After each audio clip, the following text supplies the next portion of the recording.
නම් තවදුරටත් නාද්‍රෝ තරුණ වාදකයන් සමග වයන්නට කතා කරන්නට අපේ සූදානමින් ඉන්නේ. අපේ ඔවුන්ට ඒ සඳහා ඔවුන් තවදුරටත් සූදානම් වෙයි. ඒ අතරේ අපි වෙනත් මාතෘකාවකට අවධානය යොමු කරන්න තීරණය කළා මේ පෙබරවාරි මාසයේ කියු සැනින් අපට මතක් වෙන්නේ නිදහස, අපි දිනාගත් අභිමානවත් නිදහස. මෙවරත් ඒ අභිමානය සහිතව ඒ අභිමානයේ පෙරටුව සමරන්න අපි සූදානමින් ඉන්නවා. නමුත් එදිනටම යෙදිලා තිබෙනවා ලෝක පිළිකා දිනය. අද අපි මේ පිළිබඳව කතා කරන්න තීරණය කළා. මොකද එක්තරා අවස්ථාවකදී කියවලා තිබුණා වැඩි වශයෙන් මේ වැඩිහිටි ජනගහනය ලෝකයේ වැඩිවීමත් එක්කම ඔවුන් හට විශේෂයෙන් වැඩිහිටි පුද්ගලයන් හට පිළිකා වැළඳීම බහුල නිසා ලෝකයේ පිළිකාවත් අපත් අතර සටන ඉදිරියේ තියුණු වෙන දරුණු වන සටනක් බවට පත්වනවා. ඒට පිළියම් යෙදිය යුතුයි කියලා තැනක කියවිලා තිබෙනවත් මම දුටුවා. දැන් මෙවරත් පිළිකා දිනය සමරන්නට සූදානම් වෙලා සැමරුමක් නෙමෙයි ඒක සමරනවා කියන එකෙන් අදහස් වෙන්නේ එයින් වැළකෙන්නේ කොහොමද කියන කාරණය රෝගීන්ට සහ ජනතාවට අවබෝධ කර දී මේ වෙනුවෙන් වැඩසටහන් මාලාවක් මෙවරත් සූදානම් කරලා තිබෙනවා. ඒ පිළිබඳව කතා කරන්න අපි ආරාධනා කළා පිළිකා රෝග විශේෂඥ වෛද්‍ය ශාම ගුණතිලක මහත්මයාට. අයිබෝන් වෛද්‍යතුමා. අයිබෝන් මනෝජ්. අපි ආරම්භයක් විදිහට මෙවර මේ දිනය වෙනුවෙන් මාතෘකා කරගත්තේ කුමක්ද කියන තැනින් අපි ආරම්භය සටහන් කරගනිමු. ඔව් මනෝජ්. ඇත්තෙන්ම පිළිකාව කියන දේ කොතරම් භයානකද කියන දේ අපි අමුතුවෙන් කාටවත් කියන්න උවමනාවක් නැහැ. ඇත්ත වශයෙන්ම ජාතියක් වශයෙන් නිදහස සමරන පෙබරවාරි 4 වන දින ලෝකයා හැමදෙනෙක්ම මේ පිළිකාවෙන් නිදහස් වෙන්නේ කොහොමද කියන එකයි කල්පනා කරන්නේ. මෙවර 2015 පෙබරවාරි 4 වෙනිදා ඊ타ත්ම සංකීර්ණ ඉලක්කයක් තමයි ලබා දෙන්නේ ලෝක පිළිකා දිනය සමරන්න. ඒ කියන්නේ වසර 2025 වෙනකොට සපුරා ගත යුතු ඉලක්ක 4ක් ගැන තමයි කතා කරන්නේ. අපි කෙටියෙන් සඳහන් කරොත් පළවෙනි එක තමයි අපි දන්නවා පිළිකාවක් ඇඟ ඇතුලේ හැදෙන්න අවශ්‍ය කරන ජානවල විකෘති හදා දෙන අපේ ශරීරයේ ඇතුලේ හෝ බාහිර පරිසරයෙන් අපිට බලපාන පිළිකා කාරක. මෙන්න මේ පිළිකා කාරක වලින් නිදහස් වෙලා සෞඛ්‍ය සම්පන්න ජීවන රටාවක් ලබා ගන්නට අවශ්‍ය පහසුකම් සෑම මිනිසෙකුටම 2015 වෙනකොට ලබා දීම අපහසු නෑ කියන එක තමයි පළවෙනි තේමාව. මම රූප සටහනක් දක්වන්නට කියලා ඉල්ලා සිටින පාලක මැදිරියෙන් මම සපයලා දීලා තියෙනවා ලෝක සෞඛ්‍ය සංවිධානයේ වෙබ් අඩවියේ මේ සම්බන්ධයෙන් සඳහන් කරලා තියෙන රූප සටහන තමයි මේක. දෙවෙනි කාරණාව තමයි පිළිකාවක් දැන් අපි ඔය වළක්වා ගැනීම කියන්නේ පළවෙනි එකෙන් සඳහන් වෙන්නේ හැදෙන එක වළක්වා ගන්න එක. දෙවෙනි කාරණාව තමයි පිළිකාවක් හැදුනොත් ඒක කල් තියා හඳුනා ගැනීමට අවශ්‍ය කරන පහසුකම් ලෝකයේ අස්සක් මුල්ලක් නැර හැම තැනකටම 2025 වෙනකොට ලබා දෙන්නට අවශ්‍ය කරන පහසුකම් සපයා දීම අපහසු නෑ 2025 වෙනකොට ඒක සපුරා ගැනීමට අවශ්‍ය කරන දේ සිදු කිරීම කළ යුතුයි කියන අදහස තමයි දෙවෙනි කාරණාවෙන් සඳහන් වෙන්නේ. ලෝකයේ දියුණු නොදියුණු මේ හැම රටකටම පොදුවේ මේ පහසුකම් ලබා දිය යුතුයි කියන එක. දෙවන රූප සටහනෙන් අපි ඒක පෙන්눔 කරලා තිනවා ලෝක සෞඛ්‍ය සංවිධානයේ වෙබ් අඩවියෙන් ලබාගත්ත මේ ආකාරයට. තුන්වෙනි කාරණාව තමයි හඳුනාගත් පිළිකාවක් තියෙනවා නම් කිසියම් රෝගියෙකුට ලෝකයේ ඕනෑම රටක මේ රෝගියාට සම්මත ප්‍රතිකාරය කිසිම අඩුවක් නැතුව ලබා ගැනීමට අවශ්‍ය කරන පහසුකම් සපයා දීම 2025 වෙනකොට අපහසු නොවන තත්යකට පත් කළ යුතුයි කියන කාරණාව මේකත් අර වෙබ් අඩවියේ තිබ්බ මේ රූප සටහන පෙන්눔 කරොත් හොඳයි. තුන්වෙනි රූප සටහන. එතකොට 2025 වෙනකොට සියලුම පිළිකා රෝගීන්ට සම්මත ප්‍රතිකාරය කිසිම අඩුවක් නැතුව අපහසුතාවකින් තොරව ලබා ගැනීමට පහසුකම් සැපීම තමයි බලාපොරොත්තු වෙන්නේ.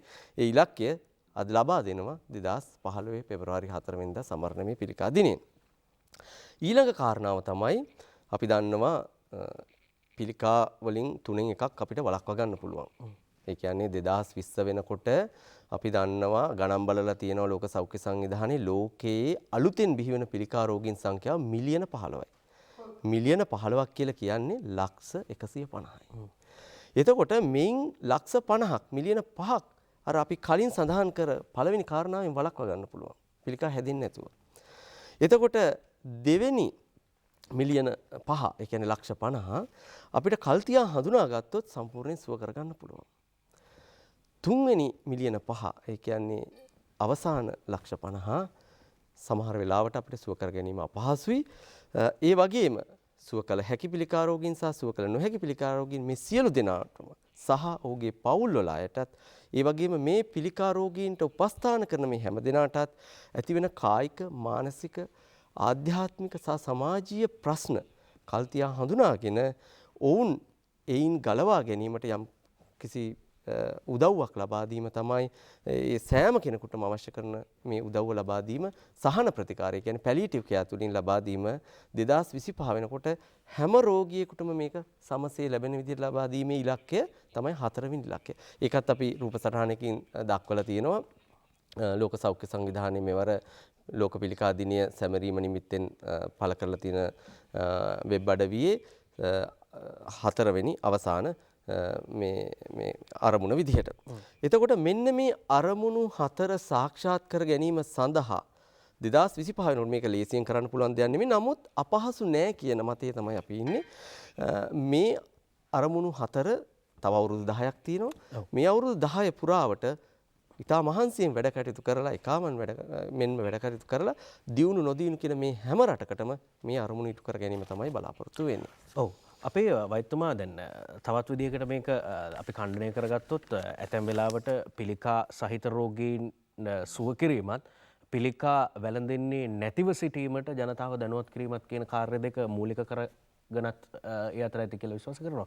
විශේෂයෙන් දැන් පිළිකාවක් දැන් ඔබ කිව්වා අර තුනෙන් එකකට හොඳ කරන්න පුළුවන් අවසාන තුනෙන් එක සමහර විට උන්ට හොඳ කරන්න පුළුවන් කියලා කිව්වා. ඒ කියන්නේ ඒ අපහසුයි කියන තුනෙන් එකෙන් කොටසක් සුව කරන්නත් පුළුවන්.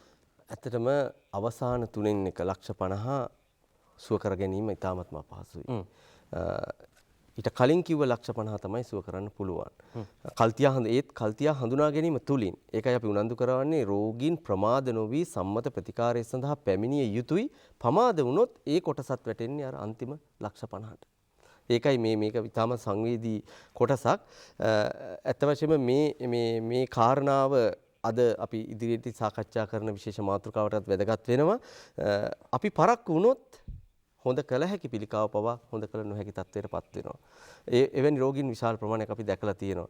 ඒ නිසාම තමයි ලෝක සෞඛ්‍ය සංවිධානය 2015 පෙබරවාරි 4 වෙනි දින ඒගොල්ලන්ගේ තේමා 4න් එක් තේමාවක් කරගත්තේ මේක. 2025 වෙනකොට මේ ඉලක්කය සපුරා ගැනීමේ අරමුණින් තමයි ඔයගොල්ලෝ වැඩ කටයුතු කරන්නේ. ඔව්. දැන් අර මේ ඔබ සඳහන් කළා දැන් නිවැරදි ප්‍රතිකාරය අවශ්‍යයි. කලින් රෝගය හඳුනා ගන්න ඕනේ. ඒත් සමගම නිසි ප්‍රතිකාරයට යොමු වෙන්න අවශ්‍යයි කියලා. දැන් ඔබ නිසි ප්‍රතිකාරය කියලා අදහස් කරේ කුමක්ද? පිළිකා රෝගයක් තියෙනවා කියලා හඳුනාගත්තු කෙනෙක්ට නිසි ප්‍රතිකාරය ලබා දෙන්න ඕනේ. ඔව් මනෝජ්. දැන් මෙතෙන්දී ඒ කාරණාවට මම එන්නම්. ඒකම මම කියන්නම් ලංකාවේ මම ඇත්තටම නැගෙනහිර පළාත නියෝජනය කරන්නේ. නැගෙනහිර පළාතේ පිළිකා රෝග විශේෂඥ වෛද්‍යවරයා විදිහට අපි මේ පෙබරවාරි 4 වෙනිදා ලෝක පිළිකා දිනය සමරන්නට අපි ඊට කලින් නොඑක් වැඩ කටයුතු සංවිධානය කරා. වෛද්‍යතුමා මොහොතක් දෙන්න අපි වෙලාව බලලා ඉක්මනට කතා කරමු.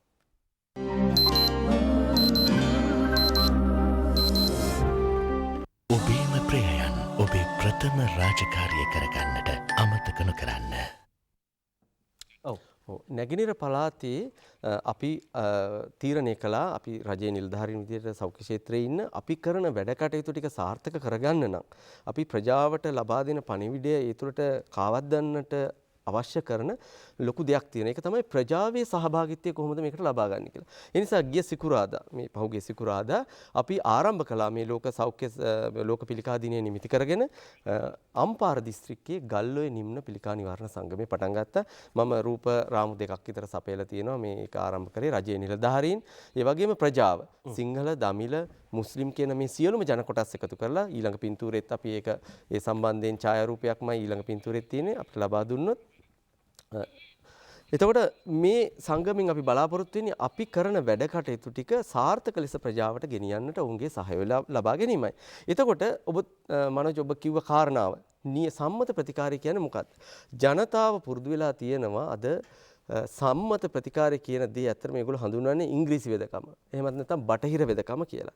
ඇත්ත වශයෙන්ම මම සම්පූර්ණයෙන්ම විරුද්ධයි මේකට ඉංග්‍රීසි වෙදකම බටහිර වෙදකම කියනවට. මොකද මේකට හේතුව තමයි අද අපි ලෝකේ බෝලේ කෙලවරකින් පටන් ගත්තොත් ඇමරිකාව උතුරු ඇමරිකා මහද්වීපයේ තියෙන ඕනෑම රටක, දකුණු ඇමරිකා මහද්වීපයේ තියෙන ඕනෑම රටක, යුරෝපයේ තියෙන ඕනෑම රටක් ගත්තොත් එංගලන්තය, ඇමරිකාව, ප්‍රංශය, ජර්මනිය මේ ඕනෑම රටක්. ආසියාවේ රුසියාව, ජපානය, ඊළඟට ඕස්ට්‍රේලියාව මහද්වීපයේ රටවල්, අප්‍රිකානු මහද්වීපයේ මේ හැම රටකම භාවිතා කරන සම්මත ප්‍රතිකාර ක්‍රමයක් තියෙනවා. ඒක ලෝකයේ හැම දෙනෙක්ම පිළිගත් ප්‍රතිකාර ක්‍රමයක් පරීක්ෂණ මගින් ඔප්පු කරලා පටන් ගත්ත දෙයක්. ඒතකොට මේකට ඉංග්‍රීසි බෙහෙත නැත්තම් බටහිර වෙදකම කියන්නේ මේක ලංකාවට ආවේ අර බටහිර ආක්‍රමණයත් සමග. ඔවුන්ගේ සමග. ඒතකොට මේ ප්‍රතිකාරයේ තියෙන විශේෂත්වයක් තියෙනවා ලෝකයේ කොතනම හෝ තැනක අපි කියන්නේ මේ ප්‍රතිකාරයට අයත් නොවන කිසියම් ප්‍රතිකාරයක් තියෙනවා නම් හොඳයි කියලා පිළිගන්න පුළුවන්. ඒ ප්‍රතිකාරය මේ ප්‍රතිකාරයට පරීක්ෂණ මගින් ඔප්පු කරලා බැලුවොත් මේක හොඳයි කියලා තේරුණොත් ඒක මේකට ලබා ගන්නවා.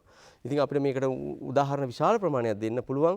සමහර විට ගෝත්‍රික ජනයා අතර තියෙන යම් ගොඩවෙදකමක් තියෙන්න පුළුවන්. මේ තුල යම් කිසි සත්‍යයක් තියෙනවා කියලා ඔප්පු වුණොත් ඒ සම්මත ප්‍රතිකාරය කරන්නේ මේක ඔප්පු කරලා බලනවා මේක ඇත්තද කියලා. ඇත්තනම් වහාම සම්මත ප්‍රතිකාරයට මේක ලබාගෙන මුළු ලෝකයේ සියලුම ජන කොටස් වලට ඒකේ වාසිය ලබා දෙන්න උත්සාහ කරනවා. නමුත් පිළිකාව සම්බන්ධයෙන් අපි කතා කරොත් පිළිකාවටත් නොයෙකුත් ඖෂධීය මාර්ගින් සොයාගෙන තියෙනවා. නමුත් අද දිනේ අපි ලංකාව නෙමේ ලෝකයේ ඕනෑම රටක් ගත්තොත් විශේෂයෙන්ම නොදියුණු රටවල් දියුණු වෙමින් පවතින රටවල් ගත්තොත් එහෙම මේ රටවල් වල මේ සම්මත ප්‍රතිකාරය කර ගැනීම සඳහා ලොකු බාධාවක් තියෙනවා. විශාල වශයෙන් රෝගීන් මේ ගොඩවෙදකම කියන දෙයට ඇදිලා යන නිසා. ඒකට මේ ඇත්තටම මේ ගොඩවෙදකමින් පිළිකාව සුව කළ හැකිද? දැන් අපි රෝගීන්ගෙන් අහලා බැලුවොත් එහෙම කියයි සමහර රෝගියෙක් කියයි අපෝ හොඳ වෙච්ච අය ඉන්නවා. ඕන තරම් ඉන්නවා. ඒතර මම දැන් මේ ගැන කල්පනා කරා. දැන් පහුගිය සතියේ මට ත්‍රිකුණාමලෙන් ලෙඩෙක් හම්බුණා. මට කරුණා කරලා මම ඉල්ලා සිටිනවා රූප රාමුව ලබා දෙන්න කියලා එක්ස්රේ රූප දෙකක රූප රාමුවක් තියෙනවා. මේකේ මේ ඇතර මේ පිළිකා රෝගියාට පෙනහළු පිළිකාවක් තිබ්බේ. මේ රෝගියා මට මාස 6කට කලින් මාව හම්බෙලා තිබ්බා. ඔහුගේ ඔය රූප රාමුවේ අපි අර පරිගණකයේ මේකෙන් පෙන්නනවා මුල් අවස්ථාවේ තිබ්බ පිළිකාවේ ප්‍රමාණය තමයි පෙන්වන්නේ. ඉතා කුඩා ප්‍රමාණයක සුදු පාටට ඕගලන්ට මේකේ පෙන්නනවා. ඒතර මේ රෝගියා සම්මත ප්‍රතිකාරය ලබා ගැනීම ප්‍රතික්ෂේප කරා. ඇත්තටම රෝගියා නෙමේ ප්‍රතික්ෂේප කරේ ඔහුගේ ගෙදර ඉන්න කට්ටිය. මේ මොහොත වෙනකොටත් ඔහුට තිබ්බේ අවසාන අවස්ථාවේ පිළිකාවක්. ඒ කියන්නේ ස්ටේජ් 4 කැන්සර් එකක්. මොකද අනික් අවස්ථා තැන් වලට පිළිකාව පැතිරිලා තිබ්බා. ඒතර ඒ අවස්ථාවේදී මම තීරණය කරා අර අන්තිම 3න් 1 කොටසට තමයි මේ රෝගියා වැටෙන්නේ. නමුත් ඔහුට කළ යුතු සහන ප්‍රතිකාර ලබා දීම සඳහා මම ආරාධනා කළ සිටියා අපේ රෝහලට පැමිණෙන්න කියලා. ඔව් අපි බැලුවේ ත්‍රිකුණාමලේ රෝහලේදී. එතකොට නමුත් ඔහු ගියා ගොඩවෙදකමට. එතකොට ගොඩවෙදකමට යන්න පෙර ඔහුට රෝගය පිළිබඳ දැන ගැනීම, කරන ලද පරීක්ෂණ මේ නිසා සිදු වූ මානසික පීඩා මේ නිසා ඔහු ඇත්තටම මානසිකව වැටලා හිටියේ යම් අපහසුතාවයකින් සිටියේ. ඊට පස්සේ ගොඩවෙදකම කරන්න ගත්තට පස්සේ පවුලේ අය නිරීක්ෂණය කරා මේ රෝගියා ඉතාමත්ම හොඳ තත්යකට මාස කිහිපයකින් පැමිණියා කියලා. ඊට පස්සේ මා ගාවට ආවා තවත් එක්ස්රේ එකක් ලබාගෙන ඒ රූප සටහනම නැවත ලබා දුන්නොත් අපිට පෙන්වන්න පුළුවන් එම රූප සටහනම ඔය අනිත් පැත්තේ පෙන්වන්නේ මට මේ එක්ස්රේ රූප සටහන් දෙක පෙන්නලා ඇහුවා ડોක්ටර් මේක දැන් හොඳ වෙලා. දැන් බලන්න පැහැදිලිව පේනවා මුල් අවස්ථාවේ තිබ්බ පිළිකාවේ ප්‍රමාණයට වඩා 3-4 ගුණයක් විශාල වෙලා දැන් පිළිකාව. නමුත් රෝගියාගේ ශරීරයේ තියෙන අපහසුතාව අඩු වෙලා. ඒතකොට මෙතෙන්දී වැදගත් දෙයක් තියෙනවා මට කියන්නට. මම පුංචි උදාහරණයක් දෙන්නම්. දෙවන ලෝක යුද්ධයේදී යුද්ධයෙන් අනතුරටපත් රෝගීන්ට එක වෛද්‍යවරයෙක් මෝෆින් එන්නත් කරගෙන යනවා. වේදනාවක් නැති වෙන. යනකොට ඔහුට හිතුණා මේ ඇත්තටම මම අහන්නෙත් නෑ මේගොල්ලන්ට වේදනාව තියෙනවද කියලා මම මෝෆින් දෙනවා වේදනාවක් නැති වෙන. ඔහු ඇහුවා ප්‍රශ්නයක්. ඔහු ඇහුවා හමුදා සෙබළුන් කීප දෙනෙක්ගෙන් ඔබට වේදනාවක් තියෙනවද? මේ අතවල් කකුල් ගැලවිලා ගිහිල්ලා. මට වේදනාවක් නෑ. ඒතර හොයලා බැලුවා ඇයි? යුද පිටියෙන් ඉවත් වෙන්නට ඔවුන්ට ලැබුණු ආශිර්වාදයක් තමයි අතක් කකුලක් ගැලවියා. ඒ අවස්ථාවේ දෙවන ලෝක යුද්ධයේ. ඒතර ඔවුන්ට මේ ප්‍රත්‍යක්ෂ වුණා මට දැන් යුද පිටියෙන් ඉවත් වෙන්නට පුළුවන්. මගේ ජීවිතේ බේරෙනවා. දහස් ගණන් සොල්දාදුවෝ මැරෙන මොහොත. ඒතකොට අර මේ මානසික හැඟීම තුලින් අර වේදනාව යටපත් වෙනවා.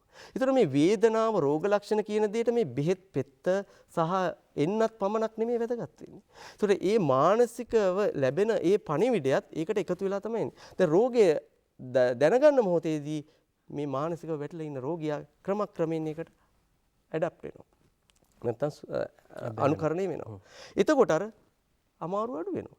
එතකොට ගොඩ වෙදකම තුලින් හොඳ වෙනවා කියන්නේ මේකයි. ඉතින් ඒක මම වැදගත්ම දෙයක් කියන්නම්. මේ ගොඩ වෙදකම තුලින් හොඳ වුණා කියන රෝගීන් කොටස් මම 4කට බෙදනවා. මොකද මම මේ පිළිබඳව යම් කිසි විදිහට අධ්‍යයනය කරලා බලලා. එකක් තමයි මේ ගොඩ වෙද මහත්තුරු ගාව ඉන්නවා පිරිසක්. ඒගොල්ලන්ට එන රෝගීන්ට කියනවා මේ මමත් බෙහෙත් ගත්ත වෙද මහත්තයාගෙන් හොඳ වුණා. මේ ගොඩ වෙද මහත්තයාගෙන්. ඇත්තටම අපි දන්නේ නැහැ මේ රෝගියා ඇත්තටම පිළිකා රෝගියෙක්ද කියලා. right? ඒක අපි සොයා බැලිය යුතු කරුණක්. ඒක මට කරන්න පුළුවන් කමක් නැහැ. අපි දෙවෙනි රෝගීන් පිරිසට යමු. කිසිදු සම්මත ප්‍රතිකාරයක් කරගන්නේ නැතිව රජයේ රෝහලකින් හෝ පෞද්ගලික රෝහලකින් සම්මත ප්‍රතිකාරය කරන වෛද්‍යවරුන්ගෙන් දැනගන්නවා Tamanට පිළිකාවක් තියෙනවා කියලා. එක්ස්රේ පරීක්ෂණයක් හෝ පටක පරීක්ෂාවක් හෝ මොකක් හරි ක්‍රමයක්. මේ රෝගීන් සම්මත ප්‍රතිකාරය කරගන්නේ නැතුව කෙලින්ම යනවා ගොඩවැද මහත්තයා ගාව. මේ රෝගීන්ට අත් වෙන ඉරණම අපි දන්නවා අන්තිමට. බොහොමයක් රෝගීන් අවසානයේදී නැවත අපි ගාවට පැමිණෙනවා. හොඳ උදාහරණයක් මම කියන්නම්. බදුල්ල ප්‍රදේශයෙන් මට හම්බුණා අවුරුදු 40ක විතර කාන්තාවක් පියයුරේ පොඩි ගැටිත්තක් තියෙන. මම ඊළඟ රූපසරහන ඉල්ලා සිටිනවා. මොකද මුල් අවස්ථාවේ පියයුරු පිළිකාවක් පිටින් බැලුවට පේන්නේ නැහැ. දැන් මේ පෙන්නලා තියෙන්නේ මේ ඒ රෝගියාගේ පින්තූර නෙමේ. පියයුරේක පිළිකාවක් තියෙන කාන්තාවකගේ පියයුරේ ස්වභාවය. මේක පිටින් බැලුවට පේන්නේ නැහැ පිළිකාවක් තියෙනවද කියලා. අතින් අල්ල බොහොම අමාරුවෙන් තමයි හොයාගන්න පුළුවන්. ඒක ගොඩක් වෙලාවට මුල් අවස්ථාවේ පිළිකාව. ඒතර මේ කාන්තාවත් හරි මේ කාන්තාවත් මේ අවස්ථාවේදී පියයුරු පිළිකාවක් තියෙනවා කියලා දැනගත්තට පස්සේ එයා ගියා ගොඩ වෙද මහත්තයා ගාවට. වෙද මහත්තයා කිව්වා බය වෙන්න එපා මම මේක හොඳ කරලා දෙනවා. මම මේ පිළිකාව උණු කරලා දිය කරලා මෙතනින් ගන්නවා එළියට කියලා. අපි ඊළඟ රූප රාමුවට යමු. මේ උණු කරලා දිය කරලා පත්තු බැඳලා එළියට ගන්නවා කියලා කියන්නේ අර මුල් අවස්ථාවේ පිළිකාව අවසාන අවස්ථාව දක්වා වැඩි දියුණු කිරීමක්. එතකොට මේ පෙන්නලා තියෙන්නේ එවැනි අවස්ථාවට පත්වෙච්ච පිළිකා කිහිපයක පින්තූර මේ ඒ රෝගියාගේ නෙමේ ඒ රෝගියාගේ තිබ්බ ඇත්තටම මට ඡායාරූපයක් ගන්නට අපහසු වුණා මීටත් වඩා අන්ත තත්ත්වයක් තිබේ. එතකොට මේ රෝගියා නැවත අපි ගාවට ආව එනකොට අක්මාවටත් පිළිකාව ගිහිල්ලා ඇට මිදුළු වලටත් ගිහිල්ලා පෙනහල්ලටත් ගිහිල්ලා හැමතැනටම ගිහිල්ලා. එතකොට මෙන්න මේක තමයි අද අපි කිසිදු සම්මත ප්‍රතිකාරයක් කරගන්න නැතුව ගොඩ වෙදකම කරන්න යන අයට වෙන එතන ඉරනවා. තවත් පිරිසක් ඉන්නවා මනෝජ් මේක මම හිතන්නේ ඉතාමත් වැදගත් දෙයක් අපි කියලෙමු. තවත් පිරිසක් ඉන්නවා සම්පූර්ණයෙන්ම සම්මත ප්‍රතිකාරය කරගන්නවා. අපි දන්නවා සම්මත ප්‍රතිකාරය කියන දේ මේ සුන්දර මේ රෝසමල් යහනාවක ඉඳලා කරන දෙයක් නෙමෙයි. විකිරණ ප්‍රතිකාරය ගත්තත්, ශල්‍ය ප්‍රතිකාරය ගත්තත්, ශල්‍යනාශක ඖෂධ ප්‍රතිකාරය ගත්තත් මේවා අතුරු ආබාධ විශාල ප්‍රමාණයක් තියෙනවා. ඒතර මේ අතුරු ආබාධ උදාහරණයක් විදිහට අපි ගමු කටේ පිළිකාවක් තියෙන කෙනෙක් කියලා. අපි මේ කටේ පිළිකාවට විකිරණ ප්‍රතිකාරය ලබා දෙන්නට කියලා තීරණය කළොත් දැන් මේ පුද්ගලයාට කටේ පිළිකාව තියෙන තැන විතරයි අමාරුව තියෙන්නේ. සමහර වෙලාවට වේදනාවකුත් නැහැ. සමහර වෙලාවට මෙතන gediye විතරයි තියෙන්නේ. අපි විකිරණ ප්‍රතිකාරය ලබා දෙනකොට මේ පිළිකාව මැරෙනවා. මේ පිළිකාව පමණක් නෙමෙයි මේ මුඛයේ ආස්තරණයේ තියෙන සාමාන්‍ය සෛලත් ඒ නිසා මැරෙනවා. මේ ප්‍රතිකාරයේ සති 6මාරක් 7ක් දෙනකොට කට ඇතුලේ තියෙන මුඛයේ ආස්තරණයේ තියෙන සාමාන්‍ය සෛලත් මිය යාම නිසා මෙයාට අර කලින් කයම කන්න පුළුවන් තත්ත්වයේ තිබ්බ කෙනාට ප්‍රතිකාරය කරගෙන යන අතරතුර දැඩි වේදනාවක් ඇති වෙනවා. සමහර වෙලාවට වතුර ටිකක්වත් බොන්න බෑ. කන කෑම කෙසේ වෙතත්. ඒකෝට රෝගියා කල්පනා කරනවා අනේ දෙයියනේ මට කටේ තිබ්බේ පිළිකාව මෙතන ඉතරයි. දැන් මේ ප්‍රතිකාරය කරගෙන යනකොට මට දැන් කන්නත් බෑ බොන්නත් බෑ කිසි දෙයක් කරගන්න බෑ වේදනාවක් අධිකයි. ඔහුට හිතෙනවා මම මේ කරගත්ත මෝඩකම මොකද්ද කියලා. ඒකට දැනගත යුතු කාරණාව තමයි මේ ප්‍රතිකාරය අවසන් වෙලා සති 2-3ක් යනවා අර සාමාන්‍ය සෛල නැවත ප්‍රකෘති තත්ත්වයටපත් වෙන්නට. ඒකට මෙවැනි රෝගියෙක් සමහර වෙලාවට රෝගියා බලන්න එන කට්ටිය හෝ අල්ලපු ඇඳේ ඉන්න කෙනා හෝ කින් අවවාදයක් ගන්නවා ගොඩ වෙද මහත්තයෙක් ඉන්නවා අහවල් තැන එයා ගාවට ගියා නම් මේක හොඳට සුව කරගන්න පුළුවන්. අපි ගමු මෙවැනි රෝගීන් 100ක් අරගෙන අපි ගොඩ වෙද මහත්තයා ගාවට යන්නේ නැතුව සති 2-3ක් තියලා තිබ්බොත් කැම බීම හොඳට දීලා අනිත් ගොඩ වෙද මහත්තයා ගාවට තව 100ක් යවලා බෙහෙත් කරොත් මේ දෙපිරිසම මොනවා කරත් නැතත් සති 2-3 යනකොට සුවය ලබනවා. නමුත් වෙන්නේ මේකයි ගොඩ වෙද මහත්තයා ගාවට යන කෙනා ප්‍රචාරය අරිනවා. අපි ගොඩ වෙද මහත්තයා ගාවට ගිහිල්ලා තමයි පිළිකාව හොඳ කාර්යය ගත්තේ. රෝහලට ගිහිල්ලා තිබ්බ තත්ත්වයටත් වඩා ආසරණ තත්ත්වයකට පත් වෙනවා. මෙන්න මේක තමයි මිත්‍යාව. මෙන්න මේ මිත්‍යාවෙන් ජනතාව බේරා ගැනීමට පිළිකා රෝග විශේෂඥ වෛද්‍යවරු විදිහට අපිටත් ලොකු වගකීමක් තියෙනවා. අනේ නිසා තමයි මෙවැනි වැඩසටහන් තුලින් ජනතාව දැනුවත් කිරීමට අපි ඉදිරිපත් වුනේ. හොඳයි එහෙමනම් බෙහෙවින් ස්තුතිවන්ත වෙනවා පිළිකා රෝග විශේෂඥ වෛද්‍ය ශාම ගුණතිලක මහත්මයාට මේ පිළිකාව සම්බන්ධයෙන් විශේෂයෙන් මේ පිළිකා දිනයේ යෙදීම වෙනුවෙන් ඒ සඳහා සූදානම් වන වැඩ කටයුත්ත ඒ සඳහා සිදු කරන්නට තිබෙන කටයුත්ත සහ ඒ අත්දැකීම් එතුමන් බෙදාගත්තේ ස්තුති විශේෂඥ වෛද්‍යතුමා ඔබතුමන්ට ස්තුතියි. අපි විරාමයක් ලබාගෙන